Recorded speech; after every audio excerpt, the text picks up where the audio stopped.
이번 시간에는 은행 계정 조정표와 단기 금융 자산에 대해서 학습하도록 하겠습니다. 자, 은행 계정 조정표가 있는데요. 이 은행 계정 조정표는요, 앞에서 여러분들이 당좌예금을 공부하셨잖아요. 그러면 기업에서는 당좌예금과 당좌예금을 거래하다 보면요, 은행에서는 현금 수표를 발행했으니까 당좌예금에서 돈이 빠져나갔다고 하지만 실제 거래처에서는 그 수표를 가지고 은행에 제시하지 않고 가지고 있는 경우, 또는 뭐한다? 다른 거래처에 그 수표를 제시해서 수표가 돌아다니고 있다든지 하다 보면요, 우리 회사 측에서 회계 처리한 거 하고요, 은행에서의 잔액은 또 불일치하는 경우가 있어요. 그래서 은행 계정 조정표는 회사의 잔액과 은행의 잔액을 서로 조정시키는 거죠. 보통 보면 언제 하냐면 결산 때 한다든지 또는 뭐하다? 세무조사가 나왔다든지 할 때 우리가 이런 조정표를 만들죠.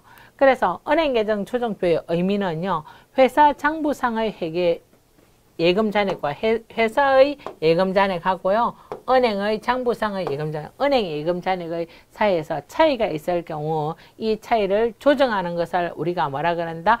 은행 계정 조정표라고 한다. 즉 회사의 예금 잔액과 은행의 예금 잔액이 불일치할 때 그 불일치한 원인을 찾아서 정리하는 것을 은행 계정 조정표라고 한다 하는 거죠. 이것은 회사 장부와 은행 장부 간의 당좌예금 잔액의 차이를 알 수 있다는 내용이 은행 계정 조정표라고 하는 거죠. 이것은 내부 통제의 관점에서 당좌예금의 통제를 적절히 할 수 있다 하는 거죠.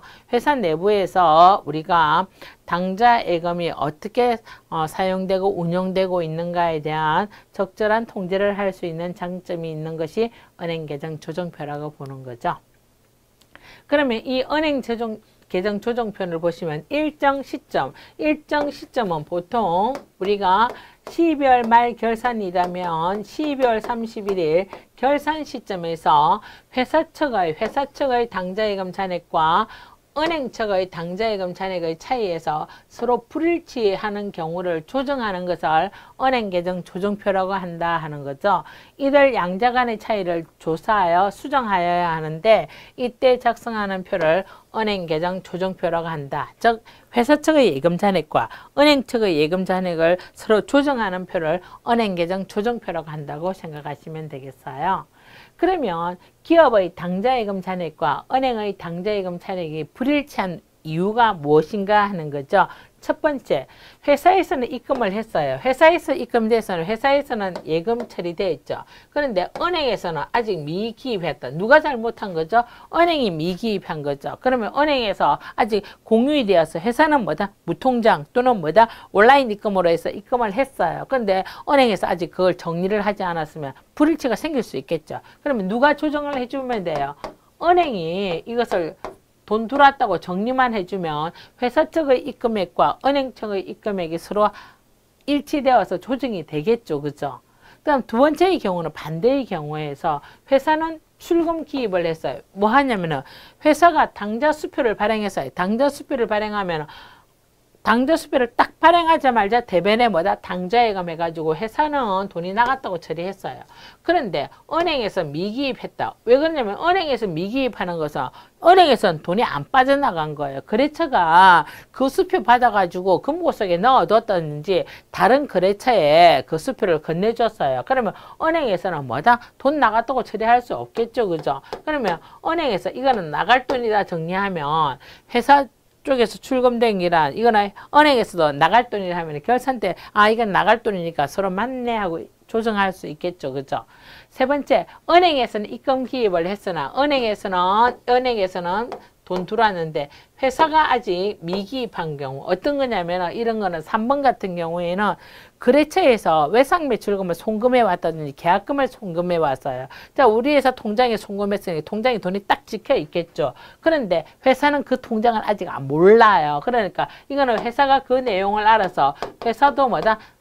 이거는 우리 회사에 들어온 돈 하면은 서로 조정이 되겠죠. 은행과 회사가 조정이 맞춰지는 것을 형태가 3번이라면 4번은 볼까요? 은행에서 출금 기입을 했어요. 은행에서는 돈 나갔어요. 어떤 게 나가냐요? 말없이 나가는 거 있죠. 그럼 세금이라든지 공과금이라든지 수수료, 이자라든지 정해진 날 되면 은행에서는 자동으로 훅 나가버려요. 근데 회사는 그 통장을 정리해 보기 전에는, 퇴사는 그 통장을 정리해 보기 전에는 회사에서는 그 돈 나간 거 모르고 있죠. 그죠? 그래서 회사에서 미기입한 거 통장 정리 딱 해보니까 돈 나갔네 하고, 회사도 나간 돈을 우리가 몰랐네 하고 빼주면 잔액이 딱 맞춰지는 거죠.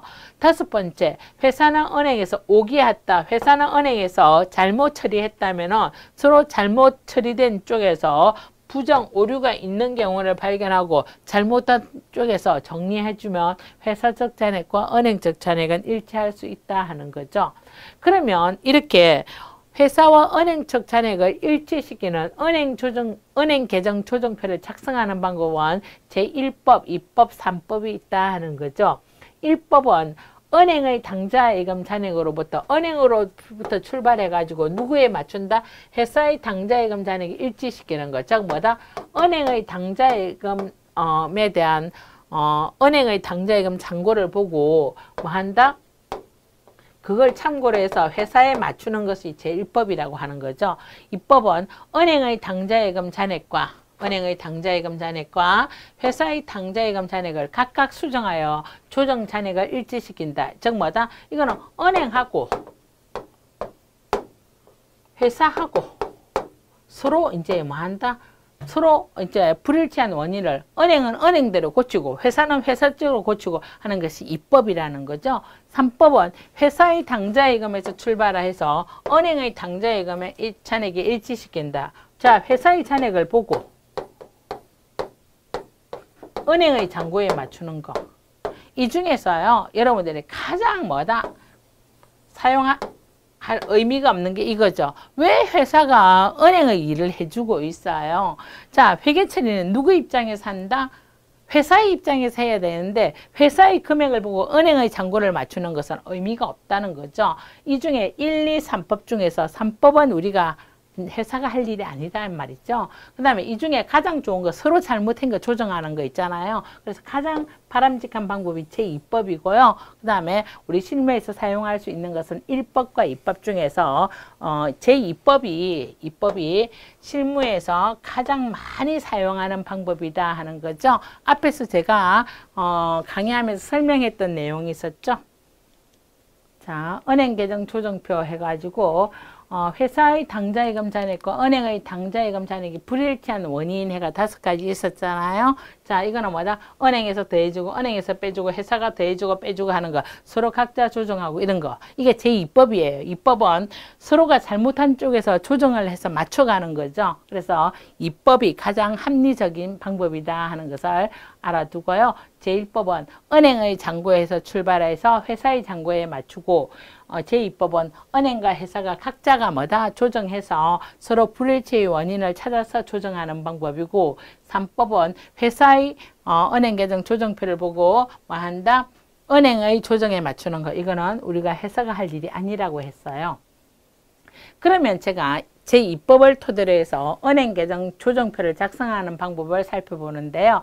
일단은 우리가 은행계정 조정표에서 수정 전 회사, 즉 고치기 전에 회사 측의 당좌예금, 회사 측이고요. 그 다음에 은행 측 당좌예금 잔액 증명서상에서 조정을 하는 거예요. 조정을 하는데 일단은 회사에는 입금되었는데 거래처에서 입금됐다고 말을 안 해서 몰랐어요. 그런 거 미통지예금. 거래처에서 통지를 하지 않고 입금이 된 것은 회사의 잔액에다가 플러스 시켜준다는 거죠. 그 다음에 기발행 미인도수표. 이미 발행했는데 발행해가지고 거래처에 안 준 거예요. 그거는 뭐다? 돈이 안 나간 거니까 플러스 시켜줘야 되겠죠. 근데 당좌예금에서 이자는 몇 푼 아니지만 어쨌든요. 예금을 해도 별로 이자가 없거든. 입출금 통장이기 때문에. 근데 이자가 들어왔다든지 이자가 붙었어. 그럼 더해주는 거죠. 그 다음에 은행 수수료라든지 은행 수수료 정해진 데 훅 나가잖아요. 이자 비용 나고 부도수표. 부도수표는 입금 처리했다고 처리했지만 수표 조회를 했더니 그 수표가 부도야. 부담은 돈 안 들어온 거잖아요. 빼주는 거죠. 그 다음에 각자 부정 오류가 있는 것은 플러스 마이너스에서 조정하면 수정 후에 회사 측 당좌예금 잔액이 딱 일치되는 이런 형태가 된다. 그럼 이것이 회사 측에서 당좌예금 잔액을 조정하는 방법이라고 볼 수 있다는 거죠. 다음으로서 은행의 입장에서 은행 측 당좌예금 조정을 맞추는 건데요. 이때 은행 측 당좌예금 수표는 이미 발행된 수표인데 인출이 안 된 거 있잖아요. 인출이 안 된 거. 그러면 인출한 기발행 미지급 수표. 지급을 안 했대. 지금 발행했는데 지급을 안 했는데 인출 안 되는 거니까 빼준다는 거죠. 그 다음에 은행에서 회사 측에서 이미 입금 처리했는데 은행에서 기록을 안 한 거 있죠. 미기록 예금. 은행에서 당연히 회사가 입금했으니까 기록해야 되겠죠. 플러스 미기록 예금은 더해주고요. 그 다음에 은행에서 부정이라든지 오류가 일어난 것은 은행이 더하고 빼고 했더니 수정 후에 은행 측 예금 잔액 증명서 잔액이 맞춰지는 거 있잖아요. 그죠? 그래서 우리가 회사 측과 은행 측을 각각 조정한 거 있잖아요. 이런 것을 우리가 뭐라 그런다? 은행 계정 조정표라고 한다 하는 거죠. 자, 그러면 이 내용을 토대로 해서 은행 계정 조정표를 작성하는데요. 자, 지금 제가 이 예제를 풀 건데요. 보통 보면은 은행 계정 조정표 작성하는 것을 학생들이 별로 좋아하지는 않는 것 같아요. 그렇지만 우리가 언제 이런 거 공부하겠어요? 실무에서는 하고 있는 거니까 조금 하는 방법, 즉 뭐다? 절차 이런 것만 조금 이해를 하시면 그렇게 어려운 내용은 아닌데요. 일단은 좀 복잡하게 느끼더라고요. 일단 중심을 잡을게요. K은행과 당좌 거래를 하고 있는 J사는 매월 말일에 은행 계정 조정표를 작성하고 있어요. 은행과 회사의 예금 잔액의 차이를 조정하고 있다. 12월 31일 결산일 은행에 당좌예금 잔액을 조회한 결과 은행 측 잔액에 은행의 당좌예금 잔액을 조회한 결과 은행의 잔액이 30만 7,500원. 은행에서는 우리 회사의 당좌예금 잔액이 30만 7,500원 있다고 얘기하는 거 있죠. 그런데 J사, 이 회사의 J사는 뭐다? 회사죠, 회사. 회사의 당좌예금 잔액은 31만 2,500원이래요. 그러면 은행 측에서는 매월 말에 월말에 당좌예금이 30만 7,500원이 있다고 하는데 우리 회사는 얼마 있다? 31만 2,500원이 있는 거예요. 그럼 차이가 생기죠. 왜 차이가 생기는가? 이 차이를 이제 차이 원인을 밝혀서 처리하는 거죠. 첫 번째, 거래처로부터 송금해 온 외상 매출과 만원은 당좌 이체되어서는 아직 회사는 모르다. 자, 거래처에서 송금해 왔으니까 당연히 우리 통장에는 우리 회사 은행 통장에서는 외상 매출과 만원이 입금되었겠죠. 그죠? 근데 누가 몰라요? 입금되었다고 거래처에서 입금되었다고 전화 안 해줘서 모르고 있는 거죠. 누가 모르고 있다? 회사가 모르고 있죠. 이럴 때는 뭐다? 회사에서 이 금액을 뭐 한다? 플러스 시켜주는 거 있잖아요. 2번 수표 발행 중 12월 31일 은행에서 인출되지 않은 기발행 미인출 수표는 47,500원이다. 즉 회사가 수표를 발행했어요. 회사가 수표를 은행에서는 아직 돈 안 빠져나가서 이 돈이 은행에서는 안 빠져나갔어요. 그럼 회사에서는 이미 수표 발행 딱 할 때 당좌예금이 나갔다고 처리했겠죠. 그죠? 근데 그 거래처가 수표 받아가가지고 은행에 제시를 하지 않았어. 은행에서는 인출되지 않았어. 그럼 누가 정리해줘야 되겠어요? 이거는 나갈 돈하고 은행에서 은행 잔고에서 빼주면 회사 측 잔액과 은행 측 잔고가 이렇게 조정이 되겠죠. 그죠? 그 다음에 세 번째. 은행 측에서 당좌 거래 수수료 8,000원을 부과했어요. 은행 측에서는 당좌 거래한 수수료 8,000원이 통장에서 훅 빠져나갔어요. 그런데 이를 당좌예금 계좌에서 차감하였는데 회사 측에는 통장 정리를 하지 않아서 아직 모르고 있어요. 그럼 누가 이것도 나갔다고 정리만 하면은 이 8,000원의 차이를 조정되겠어요? 회사가 이거 은행이 빠져나간 돈 내가 몰랐구나 하고 정리해주면 조정이 되는 거죠. 4번 12월 31일 늦게 예입한 12월 31일 은행 시간 지났으니까 은행 문 닫았다. 그죠? 그래서 늦게 예입해. 자, 연말에 뭐다 돈 들고 다니기는 그렇고 해서 뭐다 예금을 했어요. 3만 원을 은행에 입금했어요. 근데 은행 문 연 날은 언제다?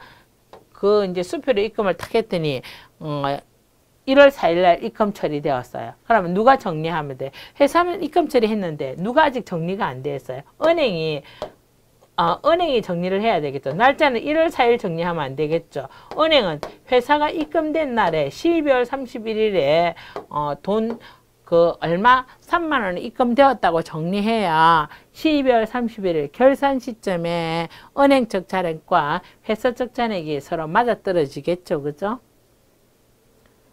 다음 5번 거래처로부터 받아 예입한 수표 3,800원이 당사에는 창부에는 8,300원 거래처에서 발행한 수표 3,800원인데 8,300원 했어요. 8,300원에서 3,800원 하니까 4,600원만큼은 뭐다? 회사가 잘못했죠. 그죠? 회사가 잘못한 것만큼 어떻게 해줘요? 잘못 정리한 거 빼줘야 되겠죠. 그죠? 예금은 3,800원 했는데 8,300원 했다고 했으니까 잘못된 금액만큼 회사가 조정해주면 금액이 맞아떨어진다는 거죠. 5번 거래처로부터 받아 예입한 수표 2만 원이 부도가 났더라. 부도수표. 자, 회사는 뭐다? 부도수표인지 모르고 입금 처리했어요. 근데 은행이 수표 조회를 하니까 그 수표는 회사가 받아온 수표는 부도수표더라. 그러면 은행은 당연히 입금 처리 안 했겠죠. 부도수표니까. 누가 정리를 해줘야 된다? 회사가 이 부도수표만큼은 맞아? 돈 아직 안 받았다. 그럼 거래처한테 가서 뭐라 그래요? 거래처에 가서 너가 준 수표는 부도수표라더라. 이 수표는 뭐다? 의미가 없으니까 다시 돈 다오 해가지고 다른 방법으로 그 돈을 받겠죠. 그죠? 자, 이렇게 해서 우리 기업의 다양한 은행 계정 조정표의 사례들이 있을 때 누가 잘못했는지 잘못한 측면에서 그 측면에서 정리해서 조정해주는 방법 제2법이라 그랬죠. 은행과 회사가 같이 정리를 해서 서로 조정해가면서 맞춰가는 이것이 뭐다? 제2법이고요. 가장 바람직한 방법이라 그랬죠. 그래서 이 문제에서는 은행적 잔액은 은행적 당좌예금 잔액은 30만 7,500원이고 회사적 잔액은 31만 2,500원인데 누가 잘못하고 누가 옳다고 금액을 할 수 없는 거 있잖아요. 그래서 서로 조정을 해서 최후 시점에서 맞춰가는 거죠. 맞춰갔더니 여기 갔더니 은행적 잔액과 회사적 잔액과 또 뭐가 있어요? 은행적 잔액. 제가 얘기했던 것이 쭉 다시 정리되어 있죠. 자, 회사적 잔액은 얼마다? 31만 2,500원인데요. 이때 조정 항목에서 가산은 플러스고요. 차감은 마이너스 하는 항목이에요. 자, 일단 첫 번째 내용으로서 외상 매출금 입금된 거 회사가 몰랐어요. 회사에 플러스 시켜주죠. 입금 처리하죠. 그 다음에 기발행 미인출 수표 발행했는데 아직 인출 안 한 거 있잖아요. 그죠? 이거는 뭐다? 은행이 나갈 돈이라고 처리하고요. 당좌 거래 수수료 나간 거 회사가 몰랐어요. 회사에서 빼주고요. 그 다음에 은행 미기입, 은행에서 기입을 잘못한 거 있죠. 12월 말 정리, 12월 말일자로 맞춰가야 되니까 회사가 12월 말에 입금됐으니까 은행에서도 어떻게 12월 31일에 입금 처리하는 거죠. 그 다음에 회사 측 기장 오류 4,500원 잘못된 거 정리하고요. 부도수표 입금 안 된 거 했더니 12월 31일 결산 때 정확하게 금액이 조정되었어요. 조정된 금액 잔액을 보니까 회사 측 잔액은 29만 원 딱 맞춰졌고요. 은행 측 잔액도 29만 원 맞춰졌죠. 그래서 회사 측의 잔액과 은행 측의 잔액을 서로 일치시키는 이러한 과정을 은행 계정 조정표라고 하는 거죠. 이 방법은 제2법으로 처리된 거죠. 회사 측 잔액과 은행 측 잔액을 서로 조정해서 이 플러스 마이너스를 조정해서 금액을 맞춰가는 이 방법이 제2법이라고 하는 거죠. 그래서 이 법은 회사 측의 잔액과 은행 측의 잔액에서 여러분들은 회사 측은 외상 매출금 입금 당좌 거래 수수료 나간 거 빼주고 회사적 기장 오류 빼주고 부도수표 입금한 거 입금 처리한 건 아니라고 빼주고 하니까 맞았고요. 은행 측에서는요. 기발행 미인출 수표 이미 발행했는데 돈 안 나간 건 나갈 돈이라고 정리하고요. 은행 예금을 날짜를 잘못 정리해서 입금한 거 회사가 입금한 날짜에 맞춰줬더니 12월 31일 결산 시점에 합계가 딱 조정되었다는 거죠. 그러면 왜 원인이 회사 측 잔고와 은행 측 잔고가 차이가 나는지를 알 수 있고 그 차이의 원인을 밝혀서 쌍방 간의 거래 내용이 서로 합치되는 방법으로서 우리가 은행 계정 조정표는 반드시 12월 31일 결산 때 예금 잔고를 일치시키기 위해서 조정하는 방법이라고 보시기 바랍니다. 자, 그러면 이렇게 조정된 내용에 대해서 우리는 수정 분계를 해야 또 이 조정된 내용이 은행 계정 조정표 작성된 것이 바로 재무제표로 연결되거든요. 그래서 회사 측 수정 분계에서 일단은 여러분들이 많은 외상 매출금, 저 매출 채권은요, 우리 회사가 외상으로 판매한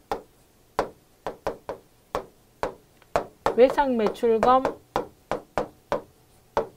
바드름, 외상 매출금과 바드름을 합쳐서 우리가 매출 채권이라고 하거든요. 지금 우리는 뭐다? 외상 매출금에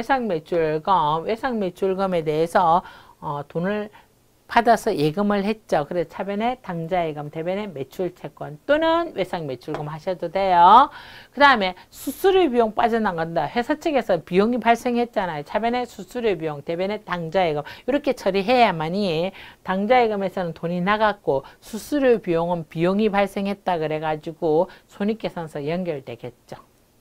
그 다음에 이제 외상 매출금을 잘못 기장한 거죠. 잘못 기장해서 우리가 당좌예금이 플러스 많이 계산된 거 빼주는 거죠. 그죠? 그래서 이 매출채권은 뭐뭐 합친 거 외상 매출금과 바드름 합친 게 매출채권이라고 보시면 되고요. 그 다음에 당좌예금 나갔다고 되는 거 있죠.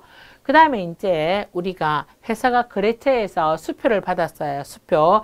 수표 받았을 때 뭐라고 했을까요? 수표 받았을 때 매출채권 받았다고 처리한 거 있잖아요. 근데 매출채권이 아니라 그 수표는 거래처가 부도난 수표 준 거 있잖아요. 그래서 이 매출채권이 다시 그대로서 부도 수표만 없어지지 그 회사의 돈 받을 권리는 그대로 살아있다는 거죠. 그래 차변에 매출채권, 수표를 발행했다 당좌예금 이렇게 처리되는 거죠. 자, 그래서 은행계정 조정표 작성한 거 보고 회사 측에서 정리된 것은 다 이렇게 뭐한다? 수정 분계를 해서 원장 정리를 해야만이 재무제표에 반영된다 하는 거죠.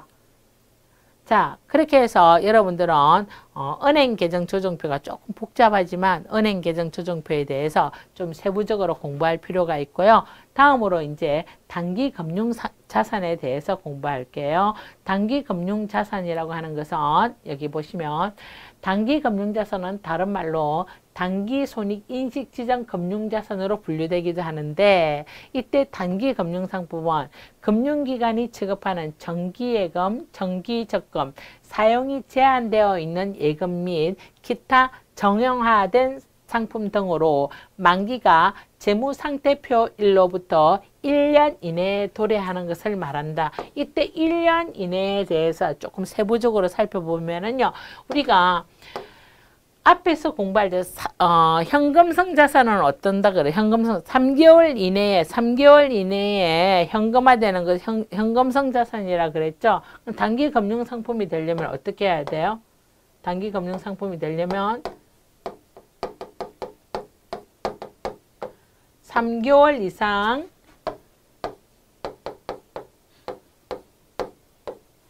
(1년) 이내에 현금화되는 거. 3개월 이상이고 1년 안에 현금화되는 자산은 단기 금융 상품이라 그래요. 3개월 이상 1년 이내. 그러니까 뭐다? 만기가 1년 이내에 현금화되는데 3개월 이내에 현금화되면 현금성 자산이고 만기가 3개월 이후 3개월 이상이라고 하면 그러나요? 3개월 이후이면서 1년 이내에 현금화되는 자산은 단기 금융 상품으로 처리한다. 이렇게 알아두시기 바랍니다. 그래서 단기 금융 상품에는요, 우리가 사용이 제한되어 있는 예금, 사용이 제한되어 있는 예금은요, 우리가 예금 상품인데, 예금인데, 그 예금을 담보 제공으로 들어갔다. 담보 제공을, 자, 내가 1억의 예금이 있는데, 1억 중에서 5천만 원은 1억의 돈을 담보로 해서 5천만 원 빌렸었다. 그러면 내가 만약에 그 돈이 만기가 되어도 예금이 1억을 해뒀는데, 예금 만기 기한이 있어서 그 돈을 갖다가 어떻게 한다?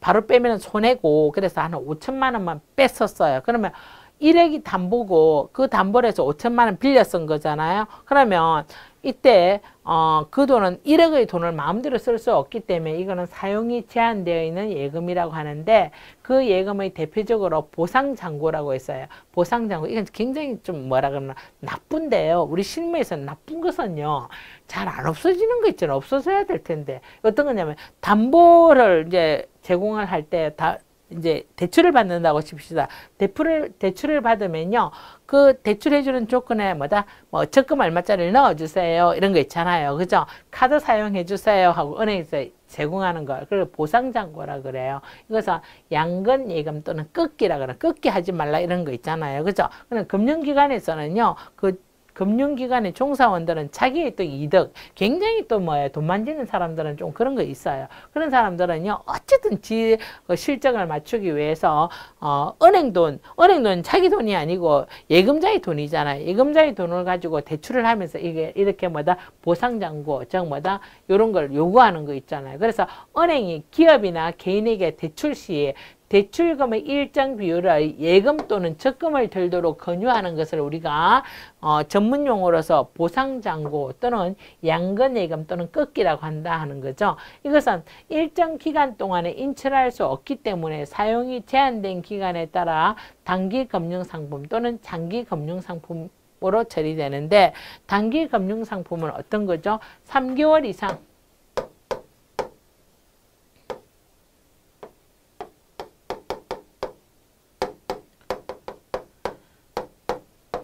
3개월 이상 1년 이내인 것은 단기 금융 상품이라 그러고요. 장기 금융 상품 만기가 1년 이상인 거 있죠. 1년 이상인 금융 상품, 장기 금융 상품이라고 한다 하는 거죠. 다음으로 당좌 개설 보증금이 있는데요. 앞에서 당좌 예금이 있었잖아요. 그죠? 당좌 예금에 대해서 회계 처리를 할 때요. 그 당좌 예금을 거래하려면 당좌 개설 보증금이 들어가는 거 있잖아요. 이 당좌 개설은, 자, 당좌 거래가 지속되는 경우 기간 동안에 절대 인출할 수 없기 때문에 투자자산의 장기 금융 상품으로 처리한다. 즉 당좌 개설 보증금은 뭐다? 투자기간 자산의 장기 금융 상품으로 처리한다는 게, 단기가 아니라 장기 금융 상품으로 분류하는데, 주석에는 사용이 제한된 사실을 기재하여야 된다. 이거는 당좌 예금 거래에 대한 당좌 예금에 대한 보증금 받아두었기 때문에 이것은 우리가 당좌 거래를 하기 위해서 보증금 들어갔고요. 정확한 분류는 단기 금융 상품이 아니라 장기 금융 상품인데, 그 돈은 함부로 뺏을 수 없다. 보증금으로 설정되어 있으니까요. 그래서 이 당좌 개설 보증금은 어디에 속한다? 사용이 제한된 예금에 속한다 하는 거, 사용이 제한되어 있는 예금으로 분류된다 하는 거죠. 그래서 이 내용에 대해서는 주석에는 사용이 제한된 사실을 기재되어야 된다. 이거는 당좌 개설 보증금으로서 함부로 뽑아쓸 수 있는 예금이 아니라고 표현하는 거죠.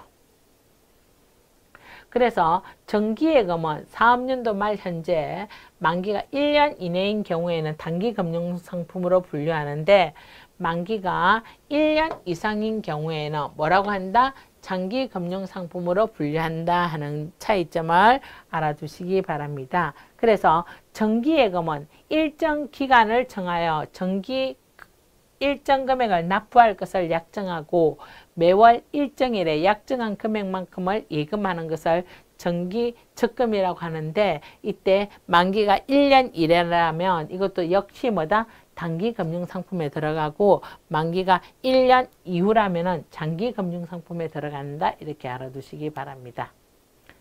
그리고 사용이 제한된 예금이라도 만기가 재무상태표일, 재무상태표일은요, 날짜가 12월 31일을 말하는 거예요. 12월 31일로부터 1년 이내인 것은 이를 단기금융상품으로 분류한다. 그런데 그 사용 제한의 내용을 주석으로 기재해야 된다. 주석으로. 왜 이 예금이 사용이 제한된 예금인지를 기재하여야 한다 하는 거죠.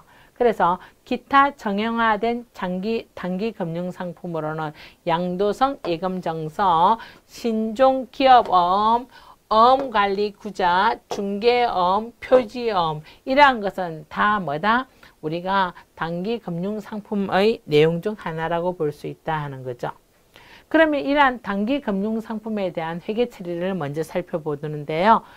첫 번째 내용으로서 단기 금융상품에 대한 취득시 회계 처리. 자, 내가 금융상품, 자, 뭘 구입했다. 자, 금융상품, 뭐 예를 들면 파생상품 이런 것을 구입했다. 1년 이내에 만기가 되는 거다. 그러면 차변에 단기 금융상품, 대변에 현금 이렇게 처리하는 거예요. 두 번째, 만기 시 단기 금융상품에서 발생한 이자는 계정 과목을 뭐라 그런다? 이자 수익으로 처리한다는 거. 이자 수익 계정으로 처리한다는 거죠. 그러면 일단 우리가 만기가 되었어요. 만기가 되었어. 만기가 되면은 단기 금융상품에 대한 돈도 받고 이자도 받겠죠. 그죠? 그러니까 단기 금융상품이 예를 들어서 1,000만 원이다. 1,000만 원이다. 이자가 만일 60만 원이다. 그러면 내가 돈 받을 때는 얼마 받아요? 만기 시 받는 금액 1,000만 원하고 이자 60만 원, 5,060만 원 받는다는 거죠. 그래서 만기에 돈 받을 때는 1,060만 원 하고요. 대변에는 뭐다? 단기 금융상품 1,000만 원 만기가 되어서 돈 받았을 때, 그 다음에 대변에 이자 수익 60만 원 해서 이렇게 만기 시에는 우리가 회계처리한다. 자, 만일의 경우 단기 금융상품 취득 시 얘기했잖아요. 자, 금융상품 가입했다 그러면 차변에 단기 금융상품 1,000만 원, 대변에 현금 1,000만 원 이렇게 했다가 이 1,000만 원의 예금이 1년이 되었어. 1년이 되면 이자가 60만 원이 나오는 거야. 그러면 일단은 뭐다?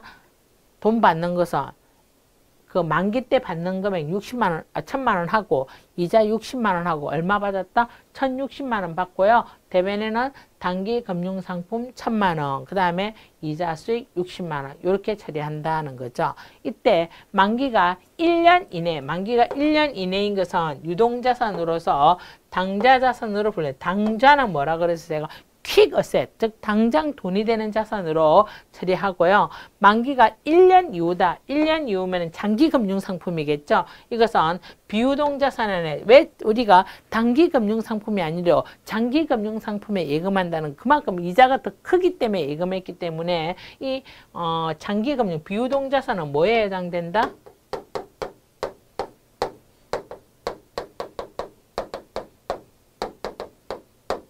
자, 장기 금융상품은 어디에 속한다? 투자자산에 속한다 이 말이죠. 취득일로부터 3개월 이내. 근데 취득일로부터 며칠? 3개월 안에 현금화되는 것은 우리가 당좌자산, 유동자산 안에 당좌자산에 속하지도 않고 비유동자산 안에서도 투자자산에 속하지 않고 3개월 이내인 것은 뭐라 그런다? 현금성 자산으로서 유동자산 안에 당좌자산으로 분류된다 하는 거죠. 그래서 기간에 따라 목적에 따라 다양한 형태의 우리가 자산으로 분류되고요. 자, 만기가 1년 이내인 당좌자산은 이름을 뭐라 그러죠? 보통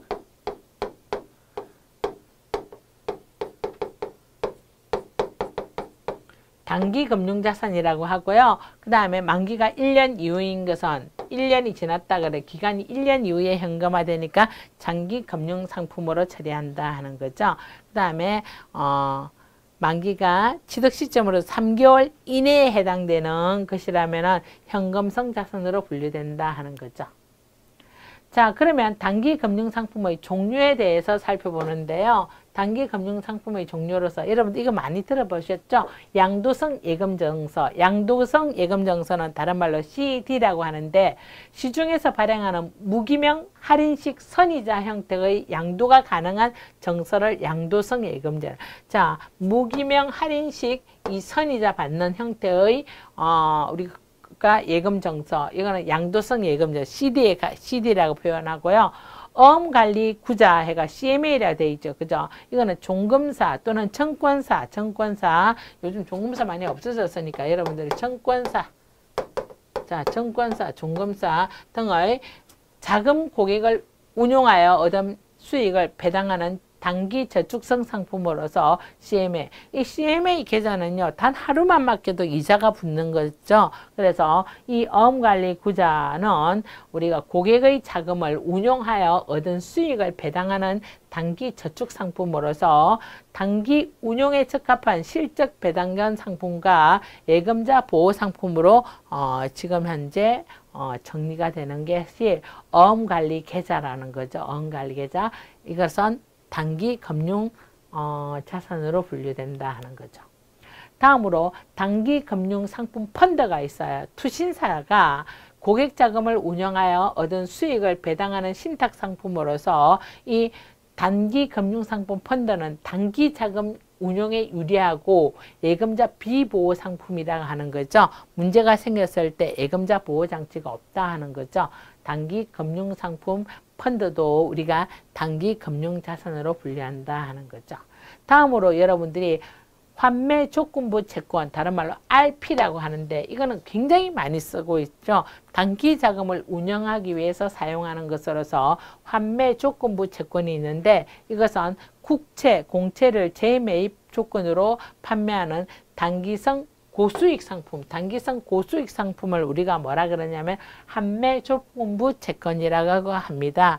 이것은 단기 여유자금의 운용에 유리하고 예금자 비보호 상품이라고 하는 거죠. 그래서 이 환매 조건부는요, 3개월, 보통 3개월 이내에 현금화되는 것이 보통이거든요. 3개월 이내니까 한 달을 30일로 친다면 3개월이면 며칠이죠? 90일 이내에 현금화되는 환매 조건부 채권도 우리가 현금성 자산이 되는데 이때 3개월 이내인 것은 현금성 자산인데 3개월 이상 또는 90일 이상 이내가 아니라 이상일 때는 단기 금융상품에 들어간다 하는 것을 참고적으로 알아두시기 바랍니다. 다음으로 기업어음이 있는데요. 기업 등급이 높은 우량 기업들이 자금 조달을 위하여 발행하는 융통어음인데 이는 종합금융사가 할인 매입하여 다시 고객에게 판매하는 금융상품으로서 기업어음 CP도 단기 금융상품에 들어간다 하는 거죠. 다음으로 표지어음이 있어요. 이거는 종합금융사 또는 은행에서 지급하는 것으로서 기업이 발행한 어음이나 외상채권, 무역어음 등을 할인 매입하여 매입한 어음의 액면 및 기타 범위 내에서 분할 통합하여 발생하는 어음으로서 표지어음은 다른 말로 자체 발행 어음의 일종이다 하는 거죠. 그래서 이것도 종합금융사 또는 은행에서 지급하는데 이러한 표지어음도 어디에 속한다? 단기 금융상품에 들어간다 하는 거죠. 자, 그러면 예제 문제를 살펴보도록 하겠습니다. 2018년 12월 31일 현재 자료를 보고 현금 및 현금성 자산, 단기 금융상품, 장기 금융상품을 구분하시오 했어요. 보통예금, 당좌예금 해가 쭉쭉쭉쭉 내용이 나와 있는데 이 내용을 바탕으로 현금 및 현금성 자산은 현금에 해당되죠. 뭐가 들어간다? 통화, 타인발행 수표, 타인발행 가계수표, 보통예금, 당좌예금, 2018년 2월 1일 만기 채권, 이거는 3개월 이내 현금화되는 거다. 현금 및 현금성 자산으로 처리하고요. 단기 금융상품은 우리가 만기가 1년 이내에 도래하는 거 있잖아요. 이것은 우리가 단기 금융상품이고 만기가 1년 이후에 도래하는 금융상품은 300만 원은 장기 금융상품으로 분류한다. 이렇게 알아두시기 바랍니다. 자, 다음 거래를 분개하시오. 1번 여유자금을 증식시키기 위해서 DC은행으로부터 현금 600만 원 양도성 예금증서에 구입했다. 양도성 예금증서가 뭐라 그랬죠? 단기금융상품이라 그랬잖아요. 차변에 단기금융상품, 대변에 현금 처리되는 거 분개되어 있죠. 2번 볼까요? 자, 양도성 예금증서가 만기가 되어서 이자 15만 원과 원금 얼마? 600만 원을 받았어요. 그러면 이자 수익은 대변이죠. 대변의 이자 수익 15만 원. 원금은 뭐다? 단기 금융 자산이 대변에 가는 거죠. 차변에 뭐다? 당좌예금이고 차변에 당좌예금 615만 원 왔다 분개되어 있죠. 그 다음에 세 번째, 신선투자증권으로부터 단기 공사채 수익증권 1,000만 원을 현금으로 구입하였다. 수익증권, 공사채 수입증권 단기 금융상품이라 그랬죠. 1,000만 원 대변에 현금 1,000만 원 된다 하는 거죠. 자, 이렇게 해서 여러분들은 현금 및 현금성 자산에 대한 내용을 살펴보았고요. 그 다음에 단기 금융상품에 대한 회계 처리까지 다루어 보았습니다. 수고 많았습니다.